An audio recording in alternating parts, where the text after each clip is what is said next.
wedang kunirasem. Kayaknya salah seduh deh mbaknya. Ini kayak wedang uwu ini. Ini rempah-rempah ini. Wedang uwu atau wedang rempah ini. Yang jelas inilah Nusantara, beraneka ragam rempah-rempah yang ada di Nusantara bisa dijadikan minuman khas banget, aromanya, baunya enak banget ini. Ada biji apa ini? Dan gulanya gula batu, jadi manisnya itu nggak semanis gula tebu ya.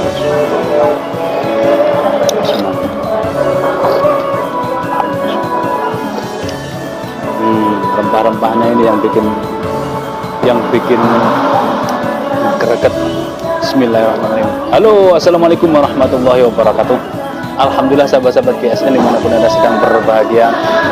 Siang hari ini lepas sholat Jumat kita nyuci kendaraan karena sudah kotor banget, dipakai aktivitas beribadah siang dan malam. Ngantuk sih sebenarnya, tadi malam nggak ke RPH.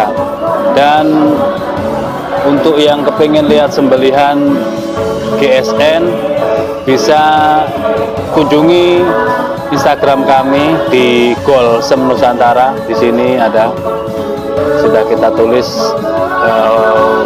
WhatsApp dan Instagramnya.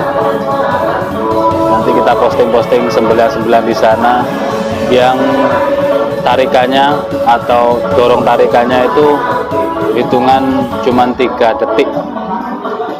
Lebih dari 3 detik terus belajar seperti saya ini, lebih dari 3 detik masih terus harus belajar. Pandai-pandai membagi waktu. Nah, di sini 3 yang kita tampilkan menemani ngopi kita siang hari ini, pisau dan golok yang dipakai di RPH. Sisanya ada di dalam mobil. Tadi mau kita bawa ke sini, berat kebanyakan, 1 tas saja sudah penuh. Ini yang pertama dulu pernah kita tampilkan, termasuk gacuan kita yang 3CR13 masih eksis kita pakai. 3CR13 itu sekelas stainless steel, ada 3CR13, 3CR17, S600, Elmac, M390, dan masih banyak lagi kelas-kelas stainless steel yang diproduksi secara tradisional, tapi performa semuanya tidak kalah dari pabrikan. Bahkan ada nilai seni futuristik di situ, keren banget. Nah, yang ini yang agak panjangan, tapi lupa nggak bawa meteran lagi ini guys. Jadi cuman kita tampilkan, kita ceritakan historinya ya. Sarung kulitnya tebal banget sarung kulitnya, jahitannya rapi. Nih, ketebalan sarung kulitnya. Model slobokan, enak slobokan tapi nggak mudah copot. Handle-nya ebony wood, dipin mozaik tembus, terus dipin kuningan sebagai penguatnya. Penggarapannya di sini rapi banget, ini rapi. Materialnya bohler K110, finishing satin polis BG nyerat. Ini nyerat banget. Nah, model seperti ini, model pisau modern. Enak banget ini. Nah, cuman gini, saya ceritakan dulu waktu awal-awal kita di RPH masih belum bisa mengontrol emosional, masih belum bisa mengontrol cara sembelihan itu, powernya berapa. Lihat leher sapi yang gede, powernya dikuatin, ternyata cak langsung nyangkut di tulang, bukan nyangkut ya, tulangnya sampai krak gitu, bunyi krak, sehingga terjadi chipping di tengah-tengah. Cakep ya, di tengah ini terjadi chipping, tapi tidak kita turunkan di batu asahan, tidak kita turunkan di honing ataupun sharpening, melainkan kita terus strobing. Harusnya ini setelah selesai dipakai terus chipping, itu harusnya kita strobing pakai varian kuda dan kita terus pakai terus di RPH. Cuman saya kepengen mencoba waktu itu Elmac yang handle yang ini cocok kan, ukuran 28 cm, cocok kita pakai. Ini mirror kalau yang ini. Sudah sering kita review di channel, banyak kita review, kita praktekin, videonya masih banyak. Nah, saya coba praktekin yang ini terus menerus nyaman. Nah, akhirnya terlalu nyaman kan. Nah, terus suatu ketika ketemu sapi yang lehernya gede banget, sedangkan Elmax ini terlihat kecil. Akhirnya ini, selanjutnya saya coba praktekin yang ini, peragakan yang Victorinox cap payung 28 cm. Kan ini lebar, di pangkal ini kan lebar, tidak perlu kita buka ya, rame orang soalnya. Ini sudah sering kita review, tengok video-video sebelumnya juga. Lebarnya kalau nggak salah 5 cm ini, menipis. Setelah saya pakai, menjadi percaya diri, menjadi semangat dan terus memakai yang ini ketika lihat sapi-sapi leher besar.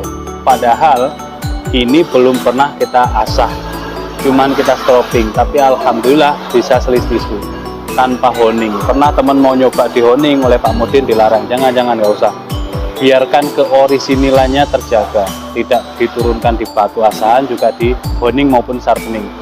Cuman saya stropping pakai varian kuda dan finishingnya pakai varian domba yang halus. Nah, itu seperti itulah. Jadi sebenarnya kalau sudah jadi bilah premium seperti ini, meskipun chipping jangan diturunkan batu asahan. Nah, ini sangat tajam di pangkal sampai menuju tengah. Di tengah ini ada yang chipping. Terus sebenarnya kita coba ini stropping dengan varian kuda dan kita pakai, harusnya terus kita pakai. Ini kalau nggak salah ukuran 25. Yang 20 juga ada di sabuk, nyantol di sabuk dan di dalam mobil. Nah, seperti ini ketajamannya. Saya pas waktu itu nyoba si kembar ini kan, 25 dan 20. Kalau sapinya gede pakai yang ini, sapinya yang kecil pakai yang 20 dengan powerful. Nah, ternyata mengenai power tadi itu, tarikan, kan saya waktu itu awalan kan nyembelihnya gaya tarik ini, tarik dari bawah, tarik murni, seret gitu kan. Nah, itu ternyata membutuhkan power yang tinggi ketika membuka atau ngebuka kulit. Setelahnya power tinggi itu dia masuk ke daging, sebenarnya tidak perlu, harus dikurangi, tidak perlu powernya terus, harus dikurangi, makanya cerak gitu. Sayang mata bilahnya kalau seperti itu. Bukan masalah apa-apa, sayang di mata bilahnya. Akhirnya berbenturan dengan tulang yang mengakibatkan chipping. Nah, ini bohler K110. Adapun yang 3CR13 handle Brulamboyuna itu juga demikian, itu ukuran 25,5. Saya pakai waktu itu di Idul Kurban, kambingnya gede. Ini sering saya ceritakan ini. Yang megang sudah kelelahan, berontak saat saya sembelih, mata bilah saya membentur beton. Ya, hanya got itu hanya ukuran 2,5 meter persegi, sehingga chipping. Tapi saya stropping terus, akhirnya mulus, dan saya pakai di RPH sampai sekarang tetap nyaman-nyaman saja, enak. Mirrornya tidak berkurang, tetap mirror, tajamnya juga tetap tajam. Itu. Jadi disitulah sekelumit tentang pisau-pisau yang dipakai di RPH. Misalkan yang tadi mengenai sembelihan, misalkan kepingin lebih memudahkan mengontrol power, itu kita pegang, pertama melihat ukuran leher sapinya, selanjutnya kita pegang untuk merasakan, seperti layaknya tukang potong rambut. Itu kan kenapa memegang kepala orangnya, untuk merasakan saja, tidak motongnya kan gini, enggak, pasti dipegang kan, dipegang ini untuk merasakan. Nah, sama seperti ketika di RPH, kita pegang dulu, lalu dibukanya, cara membukanya diturunkan bilah itu, mana yang posisi yang akan dibuat eksekusi, turunkan dulu, set. Saat turun itu sudah ngebelah, nah baru ditarik ke atas, jeret. Nah, itu powernya tidak terlalu full agar bisa mengontrol semuanya, baik yang memegang gelambir tidak ketakutan kalau kita wah gitu, terus bilah kita juga aman dari benturan di paving atau lantai dan benturan di tulang ketika terlalu kuat menariknya. Nah, seperti itu mungkin sekelumit cerita tentang sesembelihan di RPH dengan menggunakan beberapa bilah yang sudah saya coba.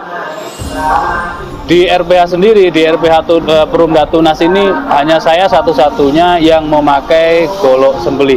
Yang lain memakai pisau pabrikan karena mereka masih pemula, diajari mengasahnya juga menggunakan pisau pabrikan yang lebih gampang perawatannya, yang lebih gampang tajamnya daripada pisau tradisional. Sulit ya mungkin mengasahnya, tapi kalau sudah pinter, kalau sudah bisa tembus, bisa menyelesaikan permasalahan menajamkan bilah, insya Allah menjadi kolektor bisa bilang seneng gitu berbagai bilah. Nah, ini tidak cuman Victo, ya itu tadi, karena saya kenyamanan, terlalu nyaman, sebenarnya pengen tak coba-coba, pengen saya coba ini, coba itu. Seperti pertama, pakai Elmax nyaman terus, akhirnya Elmax. Padahal itu hanya kurang stropingnya aja di 3CR13. Setelah saya pakai, saya stroping 3CR13 tetap menjadi andalan. Begitu juga saat saya dari Elmax beralih ke Victo, juga demikian. Saya beralih ke Victo, kenyamanan, terlalu nyaman, walaupun tidak saya honing, hanya saya stroping. Kenyamanan, maksudnya itu terlalu nyaman ketika saya pakai, sehingga tidak mau beralih. Begitu saya dibuatkan oleh maker ini golok Candung Patimura yang handle putih, handle bonggolnya tanduk rusa itu, barulah saya coba. Itu 36 cm, 36,5, panjang banget. Bahkan para jagal yang sudah di situ tahunan pun mengatakan kepanjangan.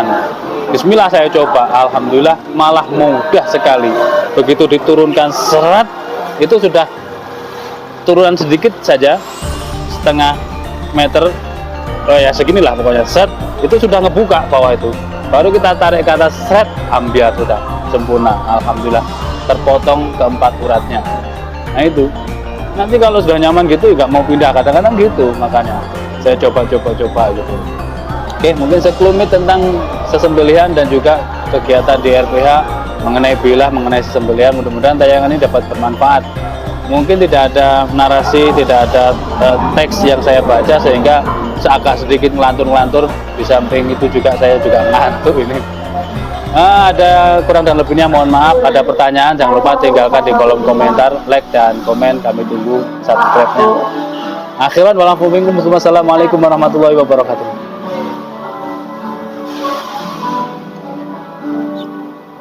Bentar ya Mbak. Alhamdulillah.